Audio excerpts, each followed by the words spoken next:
하나님께서 우리에게 주시는 말씀은 요한복음 10장 11절에서 15절의 말씀입니다.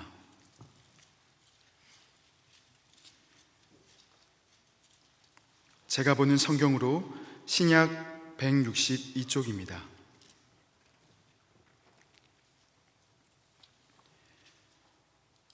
하나님의 말씀을 봉독하겠습니다. 나는 선한 목자라. 선한 목자는 양들을 위하여 목숨을 버리거니와 삭구는 목자가 아니요 양도 제 양이 아니라 이리가 오는 것을 보면 양을 버리고 달아나나니 이리가 양을 물어가고 또 해치느니라. 달아나는 것은 그가 삭구낸 까닭에 양을 돌보지 아니함이나 나는 선한 목자라. 나는 내 양을 알고 양도 나를 아는 것이 아버지께서 나를 아시고 내가 아버지를 아는 것 같으니 나는 양을 위하여 목숨을 버리노라. 아멘. 영상을 먼저 보겠습니다.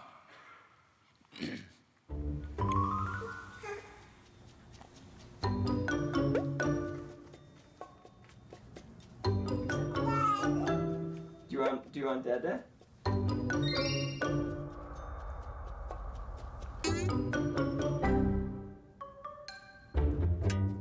Who's that? Who's that? Yeah.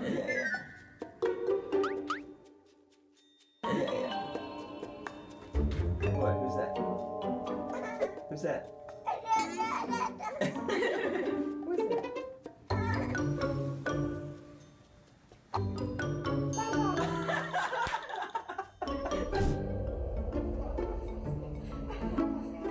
Vai, volta pra mamãe.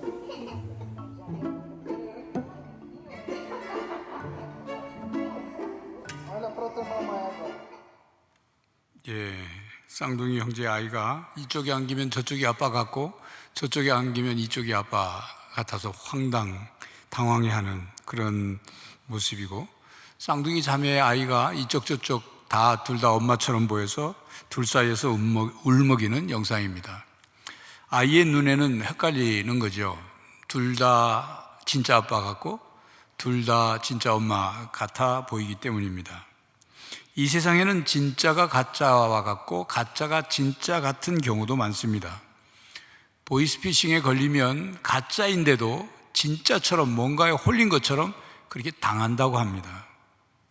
이 세상에는 가짜가 진짜 행세를 하려고 합니다. 그렇기 때문에 진짜를 바로 알지 않으면 진짜와 가짜를 구별해내기가 어렵습니다. 위조 지폐가 그렇죠. 그래서 위조 지폐 감별 전문가는 진짜를 제대로 알아야 가짜가 보인다, 그렇게 말을 합니다. 또한 명품과 모조품은 얼핏 보면 다 같아 보이죠. 비슷해 보입니다. 가짜와 진짜를, 진짜와 가짜를 분별하기가 어렵습니다. 그러나 아무리 구별하기 어려운 명품과 모조품이라 할지라도 시간이 지나면 그 차이가 드러나게 되어 있습니다. 오늘 말씀은 진짜 목자와 가짜 목자에 관한 말씀입니다. 예수님은 본문 11절에 나는 선한 목자라, 너 선한 목자는 양들을 위하여 목숨을 버리거니와 라고 말씀하셨습니다. 요한복음에는 7개의 나는 무엇이다, 헬라어로는 에고 에이미라는 문장으로 시작되는 그런 7개의 선언, 예수님의 자신에 대한 정체성을 드러내는 선언이 7개 나오는데 바로 4번째에 해당되는 내용입니다. 예수님은 본문 앞에 양과의 관계에서 나는 양의 문이다 라고 말씀하셨고, 오늘 본문에서는 나는 선한 목자다고 말씀을 하십니다. 예수님은 자신을 왜 목자라고 선언하셨을까요? 성경에는 하나님의 백성을 포도원으로 혹은 하나님의 기업으로, 감람나무로 혹은 양떼로 비유하여 말씀합니다. 하나님은 목자시고 그의 백성은 양이시라고 말합니다. 예수님께서 나는 선한 목자라고 하신 말씀은 구약의 시편 23편과 통하는 말씀입니다. 여호와는 나의 목자시니 내게 부족함이 없으리로다로 시작하는 다윗의 시, 바로 그 시 말입니다. 근데 사실 목자는 천한 신분이었습니다. 목자가 하는 일 자체가 그렇고 목자의 생활도 결코 편안하거나 고급스럽지 못했습니다. 그래서 그 천한 신분인 목자를 들어서 다윗은 왜 하나님을 목자라고 표현했을까요? 그렇게 천한 신분의 직업인데 말입니다. 역설적인 이유입니다만 이스라엘은 위험하고 척박한 광야 환경에서 끝까지 양떼를 돌보는 목자의 이미지, 특히 맹수와 싸우는 목자의 이미지는 이스라엘 사회에서 종교와 정치 지도자들이 본받아야 할 이상적인 리더십으로 인식되었습니다. 그래서 구약 성경에 보면 목자가 양을 인도하고 구하고 돌보는 그런 내용들이 곳곳에 나옵니다. 출애굽한 이스라엘이 광야 생활을 할 때 하나님은 목자처럼 이스라엘을 돌보고 인도하셨습니다. 특히 다윗은 어린 시절 목동으로서 양에게 어떤 목자가 필요한지를 체험했죠.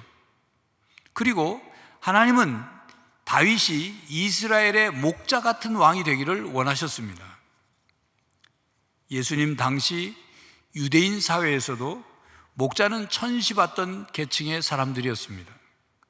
랍비들의 가르침에 의하면 경건한 유대인들이 갖지 말아야 할 6가지 직업이 있는데 그 중에 하나가 목자였습니다. 종교적으로 철저히 살려고 하는 바리새인들은 목자들과 직접 거래하는 일은 생각할 수도 없는 일이었습니다. 바리새인들도 목자가 기르는 양이 만드는 젖을 먹어야 하고 양의 털을 사서 써야 하는데, 그런데 자기들은 직접 거래하지 않는 거예요. 사람을 통해서. 정말 웃기는 일이지요. 왜 그랬을까요? 목자들은 거짓말장이로 통하여 법정에서는 증인으로 세울 수 없었습니다. 또 목자들은 하나님을 예배하는 자리에 들어가지도 못했습니다. 목자들에게는 성전이나 회당에 들어가는 일이 허락되지 않았습니다.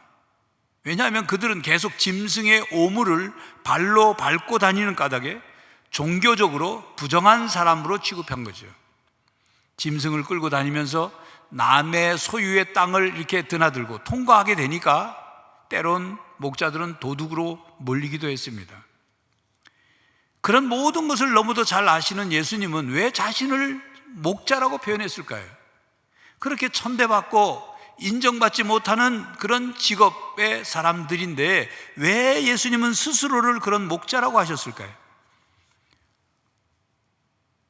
목자는 양을 돌보는 사람이니까 양의 특징을 살펴보면 이스라엘 백성을 왜 양이라고 표현했는지, 그리고 우리들을 왜 양에 비유하였는지, 하나님을 목자로, 예수님은 자신을 선한 목자로 왜 말씀하셨는지를 우리가 깨달아 볼 수가 있습니다.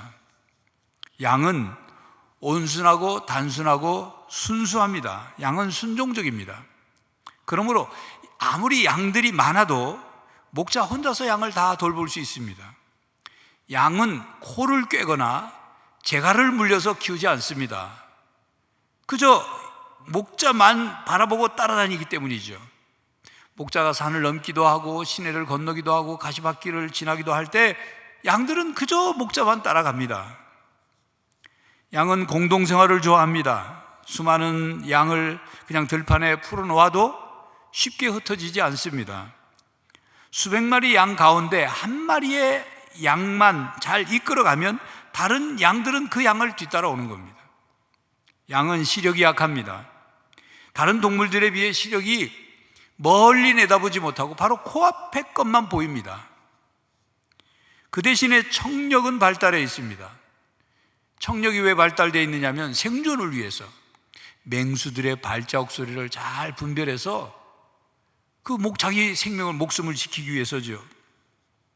그렇게 발달한 청력으로 멀리서도 목자가 양들을 부르면 그 소리를 알아듣고 목자를 찾아 몰려갑니다. 양은 무능합니다. 스스로 살아갈 능력이 없습니다. 스스로 풀을 찾아 나설 수도 없고 밖에 나갔다가 스스로 집으로, 우리로 스스로 찾아올 수 없습니다. 양은 연약합니다. 다른 동물들은 대개가 자기를 보호하는 능력 한두 가지를 다 가지고 있습니다. 보호색이든지 무슨 발톱이든지 뿌리든지 뭐든지 가지고 있는데 양은 아무것도 없습니다.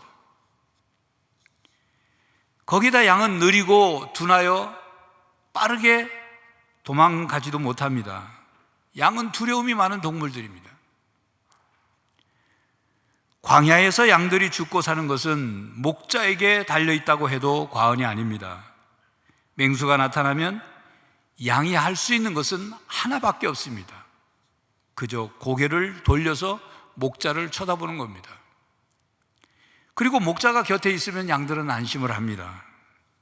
양들은 목자에 대한 전적인 의존을 통해서만 생명을 이어갈 수 있는 참으로 연약하고 힘없는 존재입니다. 이와 같이 양은 목자가 없으면 살 수 없는 동물입니다. 그렇기 때문에 목자와 양의 관계를 통해서 하나님과 하나님의 백성의 관계가 어떤 관계인지, 그리고 목자와 양의 관계를 통해서 하나님과 하나님의 하나님의 백성이 하나님을 전적으로 의존되어 있다는 사실을 말씀해 주고 있습니다. 하나님과 하나님의 백성들의 관계는 하나님의 전적인 사랑과 하나님의 포용에 의해서만 그 관계가 유지될 수 있는 거죠. 목자가 어떻게 하느냐에 따라 양의 생명과 삶이 좌우되듯이 하나님께서 목자가 되어 주시지 않으면 하나님의 백성들의 삶은 그냥 끝나는 것입니다. 이와 같이 양인 성도는 목자이신 예수님 없이는 살아갈 수 없습니다. 예수님께로부터 멀어진 사람은 마귀의 밥이 되고 말 뿐입니다. 예수님은 자신을 선한 목자라고 말씀하십니다. 선한 목자는 삭군 목자와 다르고 절도나 강도와는 반대입니다. 당대 종교 지도자들은 겉으로는 목자였지만 강도들과 다를 바가 없었습니다. 그들은 제사를 빌미로 백성들의 재물을 탐했고 또 과부들의 재산을 몰수했습니다. 유진 피터슨이 이런 말을 했습니다. 종교라는 이름으로 양의 도둑질과 폭력이 행해지고 있습니다. 사악한 인간들이 영혼에 대한 관심을 구실로 내세워 하나님의 사자 행세를 하면서 자신의 부와 힘을 얻어내는 수단으로 사람들을 취급하며 약탈하고 있습니다. 그가 이렇게 말한 것처럼 가짜 목자들이 판을 치고 있는 그 세태 속에서 예수님은 가짜와 진짜, 진짜와 가짜 목자를 구분하며 나는 진짜 목자다 그렇게 말씀하시지 않고 나는 선한 목자다고 말씀하셨습니다. 가짜 목자와 진짜 목자, 악한 목자와 선한 목자의 차이는 양들이 목자를 위해 존재하느냐 아니면 목자가 양들을 위해 존재하느냐의 차이입니다. 선한 목자는 양들을 위해 존재합니다. 선한 목자는 양을 위하여 목숨을 버립니다. 11절이죠. 나는 선한 목자라. 선한 목자는 양들을 위하여 목숨을 버리거니와. 본문 15절입니다. 아버지께서 나를 아시고 내가 아버지를 아는 것 같으니 나는 양을 위하여 목숨을 버리노라. 그러나 가짜 목자, 거짓 목자, 절도, 강도, 삭구는 자기를 위하여 양을 이용합니다. 양을 통해 자기 욕심을 채웁니다. 그러니 자기 목숨이 위태로워지면 양을 버리죠. 자기 목숨을 버리는 게 아니라 양을 버립니다. 본문 12절 13절입니다. 삭구는 목자가 아니요 양도 제 양이 아니라 이리가 오는 것을 보면 양을 버리고 달아나나니 이리가 양을 물어가고 또 해치느니라. 달아나는 것은 그가 삭군인 까닭에 양을 돌보지 아니함이나. 오늘 본문에서는 목자와 삭군을 비교하여 구별하고 있습니다. 삭군이란 품꾼을 말합니다. 삭군은 절도나 강도와는 다른 것입니다. 삭군은 자기 양이 아닌 다른 사람의 양을 돌보고 품삯을 받는 사람을 말합니다. 목자와 삭군의 차이는 목자는 자기 양을 돌보는 사람이고 삭군은 남의 양을 돌보는 사람입니다. 그러니 위험한 순간이 찾아오면 목자는 자기 양을 지키기 위해 목숨을 버리죠. 그러나 삭구는 남의 양을 위해서 자기 목숨을 버리지 않습니다. 물론 삭군 가운데는 헌신적인 사람도 있겠죠. 그러나 일반적으로 삭구는 품삯만 받으면 되는 사람들이기 때문에 다른 사람의 양을 위해 목숨까지 버리지 않습니다. 요한복음 10장에는 선한 목자와 반대되는 사람들 삭군 말고도 절도, 강도, 이리가 언급되어 있습니다. 예수님 외에 자신을 구원의 길이라고 주장하는 자들은 영혼을 미혹하여 멸망시키려는 절도며 강도입니다. 그들은 영혼을 도둑질하기 위해 자신을 메시아라고 사기를 칩니다. 이단 교주들이 그렇죠. 거짓 그리스도들입니다. 그들은 사람들을 미혹하여 속여서 재산을 빼앗고 가정과 인생을 파탄을 내고 그리고 자기 욕망을 채웁니다. 다른 사람들의 영혼을 파괴하고 빼앗습니다. 형제자매 여러분, 요즘 우리 사회에서는 선한 목자이신 예수님의 인도를 방해하고 자신을 포장하고 위장하고 왜곡해서 자기 이익을 위해 사람들을 이용하고 조종하는 사람들과 단체들이 있습니다. 우리가 그들을 분별하지 못하고 그냥 따라가면, 그들에게 미혹이 되면 상처와 고통과 불행을 겪게 될 것입니다. 우리는 세상에서 들리는 소리를 잘 분별해야 합니다. 여러분, 언론의 소리를 잘 분별해야 합니다. 때로는 언론이 절도요, 강도요, 삭군으로 생각될 때가 있습니다. 물론 신문이나 방송 중에서도 진실에 근거한 바른 보도, 바른 내용, 바른 방향으로 보도하는 내용들이 있지요. 그러나 여러분, 신문 방송을 잘 분석해 보면 그 신문 방송이 우리를 얼마나 바보로 만드는지, 또 자기들의 논조와 방향이 있기 때문에 치우치고 편협된 생각을 우리들이 계속 주입하고 있는 것입니다. 또 알게 모르게 우리들을 부정적인 사람으로 만들어요. 여러분, 방송 내용을 보십시오. 긍정적인 내용보다 거의 다 부정적인 내용이에요. 계속 그것에 접하게 되면 부정적인, 세상을 부정적으로 보는 거예요. 또한 어떤 목적을 이루기 위해 여론을 조작하고 형성하는지를 우리가 그 언론이 그 일을 한다는 것을 안다면 우리가 그것을 깨닫지 못하고 가서는 안 되는 것입니다. 우리는 절도요, 강도요, 삭군에게 끌려가는 양이 되어서는 안 됩니다. 또한 코로나 팬데믹으로 언택트 상황이 확산이 되니까 사람들이 유튜브를 많이 봅니다. 그 유튜브에 많은 영향을 받는다고 합니다. 통계에 의하면. 안타깝게도 어떤 사람은 유튜브는 나의 목자시니 내게 부족함이 없도다가 돼버린 사람이 있어요.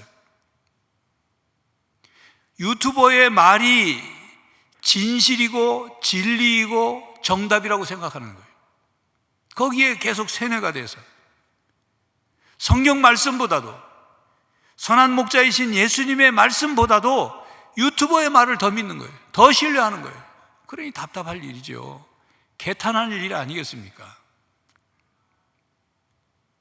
형제자매 여러분, 선한 목자이신 예수님은 양을 위하여 목숨을 버리셨습니다. 왜 양을 위하여 목숨을 버리셨습니까? 생명을 주기 위해서죠. 예수님은 자기 목숨을 버려 우리 인류를 구원하셨습니다. 우리를 구원해 주셨어요. 영원한 생명을 주시기 위해서죠. 생명의 떡을 주시기 위해서, 생명의 빛을 주시기 위해서, 풍성한 생명을 주시기 위해서 우리에게 다 내어주셨습니다. 그러므로 형제자매 여러분, 여러분을 사랑하시며 생명을 주시고 인도하시는 선한 목자를 따라가야 합니다. 가짜 목자, 절도, 강도, 삭군들에게 끌려가지 않기를 바랍니다. 시편 23편은 선한 목자가 양들에게 어떻게 하는지를 잘 말씀해 주고 있습니다. 시편 23편 1절 2절이죠. 여호와는 나의 목자시니 내게 부족함이 없으리로다. 그가 나를 푸른 풀밭에 누이시며 쉴 만한 물가로 인도하시는도다. 이 말씀은 요한복음 10장 10절 하반절에 내가 온 것은 양으로 생명을 얻게 하고 더 풍성히 얻게 하려는 것이라 는 말씀과 상통하는 말씀이에요. 선한 목자이신 예수님께서는 양들에게 풍성한 생명을 약속하셨습니다. 풍성한 생명이란 무엇입니까? 그 생명이 계속 자라나고 온전한 생명, 영원한 생명을 말하는 겁니다. 그리고 시편 23편 4절에 내가 사망의 음침한 골짜기로 다닐지라도 해를 두려워하지 않을 것은 주께서 나와 함께 하심이라. 주의 지팡이와 막대기가 나를 안위하시나이다 말씀하죠. 목자의 지팡이와 막대기가 양들을 안위하게 한다, 안심시키고 위로한다, 그런 뜻이에요. 광야에서 목자는 반드시 지팡이와 막대기를 가지고 다닙니다. 지팡이와 막대기는 각각 그 역할이 다릅니다.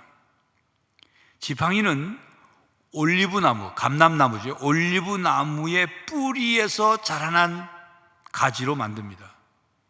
지팡이는 길지요. 끝을 저렇게 구부러뜨립니다.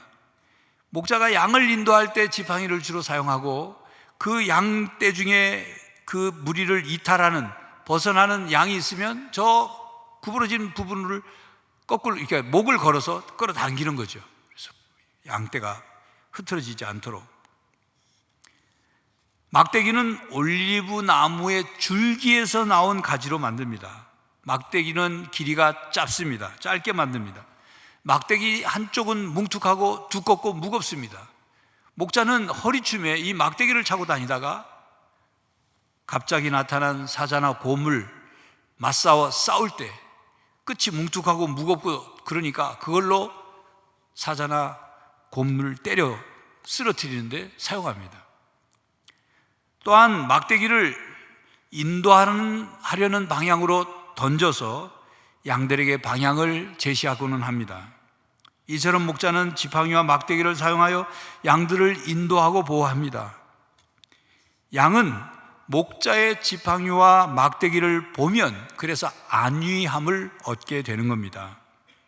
그리고 시편 23편 5절 하반절에 기름을 내 머리에 부으셨으니 라는 고백이 나와요. 목자가 양의 머리에, 목덜미에 기름을 붓는 때가 있어요. 발라주는 때가 있어요. 언제냐면 양이 맹수를 보고 몹시 두려워 벌벌 떨 때, 마치 공황 상태에 이른 것처럼 되는 양이 있다는 겁니다. 그러면 그 양을 그늘로 데려가서 귀 밑과 목덜미 쪽을 마사지해 줍니다. 그런데 털이 있기 때문에 마사지를 할 때 그 마찰열이 나고 혹은 털이 빠지거나 할 수 있기 때문에 그때 목자는 자기가 가지고 있는 기름병을 부어서 올리브유를 그 목덜미나 귀 밑에 발라 마사지를 해주는 거죠. 그러면 안정이 된다는 겁니다. 안정된 양을 가슴에 품거나 어깨 위에 얹어서 우리로 데리고 옵니다. 이렇게 목자는 양을 먹이고 돌보고 지켜주며 안전하게 인도합니다. 선한 목자는 양을 잘 압니다. 본문 14절 15절 나는 선한 목자라. 나는 내 양을 알고 양도 나를 아는 것이 아버지께서 나를 아시고 내가 아버지를 아는 것 같으니 나는 양을 위하여 목숨을 버리노라. 목자는 자기가 기르는, 자기가 치는 양들을 다 이름을 붙여서 불러줍니다. 이름을 지어줘요. 양들이 다 비슷비슷해 보이죠? 근데 이름을 불러요. 오늘 본문 앞에 3절에 보면 그가 자기의 양의 이름을 각각 불러 인도하여 내느니라. 그 양의 이름을 누가 적겠어요? 목자가 져주는 거예요. 모습이 비슷비슷하지만 그 차이를 목자가 아는 거죠. 그래서 이름을 붙여서 양들을 우리에 들여보낼 때도 이름을 불러서 한 마리씩 집어넣고 바깥으로 불러낼 때도 이름을 불러서 양들을 이끌어내는 것입니다. 이처럼 선한 목자이신 예수님은 우리를 너무도 잘 아십니다. 우리의 성격을 아시고 우리의 특성을 아시고 우리의 습관을 아시고 우리의 약점과 단점을 아십니다. 강점과 또 장점을 아십니다. 우리의 머리카락 숫자까지도 다 세심받아 아십니다. 전지하신 하나님이시죠. 그렇기 때문에 우리를 잘 인도하시는 거예요. 우리보다 우리를 더 잘, 나보다 나를 더 잘 아시는, 우리의 과거와 현재와 미래를 잘 알고 계시기 때문에 우리를 어떻게 인도하셔야 하는지를 아시는 거죠. 그래서 우리를 선한 방향으로 인도하십니다. 그러므로 선한 목자이신 예수님을 믿고 의지하며 우리의 삶을 맡겨야 합니다. 우리는 목자 없이 살 수 없는 양과 같은 존재라는 사실을 잊지 말아야 합니다. 양도 목자를 압니다. 양은 목자의 음성을 듣습니다. 본문 앞 3절 상반절에 문지기는 그를 위하여 문을 열고 양은 그의 음성을 듣나니, 4절에 자기 양을 다 내어놓은 후에 앞서가면 양들이 그의 음성을 아는 고로 따라오되, 양은 목자의 음성을 듣고 목자를 압니다. 목자를 따릅니다. 이것이 양과 목자, 목자와 양의 관계입니다. 양과 목자, 목자와 양이 시간이 지나면서 서로를 점점 더 경험하게 되고 점점 더 신뢰하게 되고, 그래서 양은 목자를 따르는 거예요. 한 선교사가 길을 가다가 언덕에 양떼를, 그 양이 풀을 뜯게 하고 길가에 앉아있는 목자를 만나게 됐어요. 그래서 그 목자에게 가서 물었습니다. 당신은 어떻게 양들을 부릅니까? 그랬더니 목자가 자기가 어떻게 소리로 신호를 하는지, 소리 신호를 선교사에게 가르쳐 주더래요. 그래서 선교사가 그 소리를 따라서 자꾸 해봤습니다. 여러 번 반복해서 제법 목자가 하는 소리하고 비슷하게 소리가 났어요. 그래서 이제 목자에게 나한테 목자의 그 외투와 지팡이를 좀 주면 내가 저 양떼들에게 가서 한번 해보겠다. 그렇게 외투를 입고 지팡이를 들고 선교사님이 가서 목자들 그 언덕에서 풀을 뜯고 있는 그 양 틈에 가가지고 소리 신호를 했습니다. 한 번, 두 번, 여러 번 했어요. 그런데 한 마리도 양이 그 선교사를 쳐다보거나 따라오지 않더라는 거죠. 목자가 일어나서 외투도 입지 않고 지팡이도 들지 않았는데, 목자가 소리 신호를 내니까 한 번밖에 소리를 지르내지 않았는데도 양들이 목자를 바라보고 목자에게 몰려오더라는 거죠. 그러면서 목자가 웃으면서 말을 했습니다. 가끔 주인의 목소리를 못 알아듣는 양이 있는데 그 양은 병들었을 경우가 많습니다. 병들지 않는 이상은 목자의 음성을 안다 그거예요. 여러분, 선한 목자이신 예수님을 알고 따르는 양들이 되시기를 바랍니다. 그런데 아무리 예수님이 선한 목자라고 할지라도 양들이 목자의 품을 떠나면 목자가 어찌 양을 돌보고 인도할 수 있겠습니까? 성도가 예수님의 음성을 잘 구분하지 못하면 결국 마귀의 소리에 유혹을 받을 수밖에 없다는 거예요. 그래서 목자의 품을 떠나게 됩니다.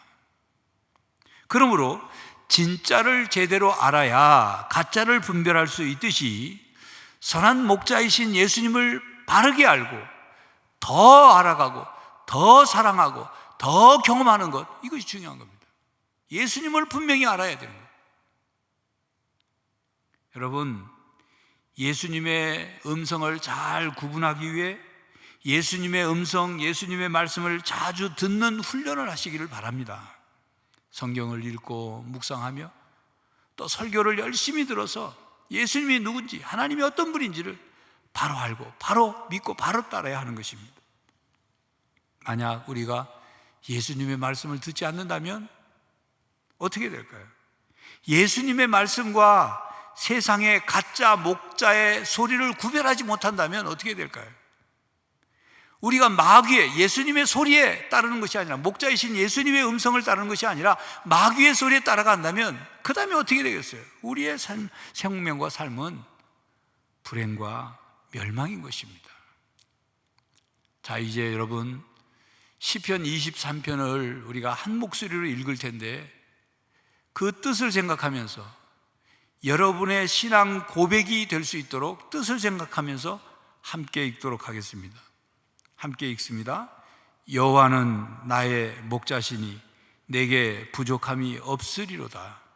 그가 나를 푸른 풀밭에 누이시며 쉴만한 물가로 인도하시는도다. 내 영혼을 소생시키시고 자기 이름을 위하여 의의 길로 인도하시는도다. 내가 사망의 음침한 골짜기로 다닐지라도 해를 두려워하지 않을 것은 주께서 나와 함께 하심이라.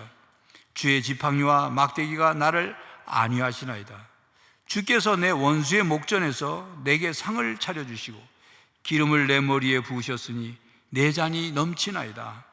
내 평생의 선하심과 인자하심이 반드시 나를 따르리니 내가 여호와의 집에 영원히 살리로다. 우리 형제 자매들한테는 1, 2, 3부 때 말씀하지 않은 좋은 팁을 하나 더 드리죠. 여러분, 이 시편 23편을 읽을 때 지금 기록된 대로 읽는 방법이 하나가 있고, 그리고 또 한 가지는 뭐냐면 이 문장의 시제를 바꾸는 겁니다. 이런 거예요. 여호와는 나의 목자시니, 이 말은 지금 현재형이잖아요. 그걸 이렇게 여호와는 나의 목자셨으니 내게 부족함이 없었습니다. 이렇게 과거 시제로. 그래서 과거를 돌아보고 고백하고 감사하는 내용. 또 한 가지는 미래 시제로 바꿔서 여호와는 나의 목자실 것이니 내게 부족함이 없을 것입니다. 자기 미래에 대해서. 그래서 이 시편 23편을 통해서 과거와 현재와 미래에 대한 자기의 신앙을 고백하면서 기도하는 기도문이 될 때 이 시가 여러분에게 엄청난 은혜를 주는 시가 될 것입니다. 자, 형제 여러분, 자매 여러분, 시편 23편이 여러분의 고백이 되시기를 바랍니다. 선한 목자이신 예수님은 우리를 위해 목숨을 버리셨어요. 우리를 구원해 주셨어요. 그러므로 여러분은 선한 목자이신 예수님을 항상 따르시기를 바랍니다. 그렇게 될 때 선한 목자이신 예수님이 여러분을 세상 끝날까지 지켜주시고 인도하여 주실 것입니다. 기도하겠습니다. 하나님, 우리를 하나님의 양으로 삼아주시고 우리의 목자가 되어주시니, 또 우리의 선한 목자가 되어주시니 감사합니다. 우리가 세상의 거짓과 가짜 소리에 미혹되지 않고 선한 목자의 음성을 알고 그 목자의 인도하심을 따라 살아가게 하여 주시옵시고, 언제나 선한 목자의 음성을 잘 깨닫고 순종할 수 있도록 성령 하나님 우리를 도와 주시옵소서. 예수 그리스도의 이름으로 기도하옵나이다. 아멘.